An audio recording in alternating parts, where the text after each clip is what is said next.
उपमुख्यमंत्री एकनाथ शिंदेच्या संकल्पनेतून गड किल्ले स्वच्छता मोहिमेला गती।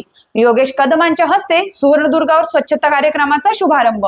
प्रदूषण नियंत्रक मंडळाच्या मानाचा मुजरा हटवू कचरा या गड किल्ले स्वच्छता आणि संवर्धन उपक्रमाचा शुभारंभ गृह राज्यमंत्री योगेश कदम, मंडळाचे अध्यक्ष सिद्धेश कदम यांच्या हस्ते रत्नागिरी जिल्ह्यातील किल्ले सुवर्णदुर्ग इथून आज झाला।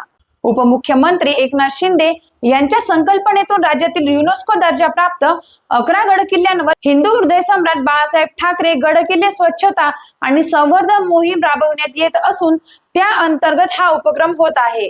स्थानिक सामाजिक संस्था, स्वयंसेवक आणि शिवप्रेमींनी मोठ्या संख्येने सहभागी दर्शविली होती। गड परिसरातील प्लास्टिक आणि इतर कचरा संकलन करून पर्यावरण संवर्धनाचा संदेश देण्यात आला।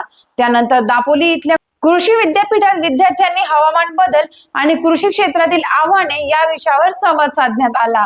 विद्यार्थ्यांनी पर्यावरणपूरक उपाययोजना आणि शाश्वत विकास याबाबत प्रश्न उपस्थित करत सक्रिय सहभाग नोंदविला।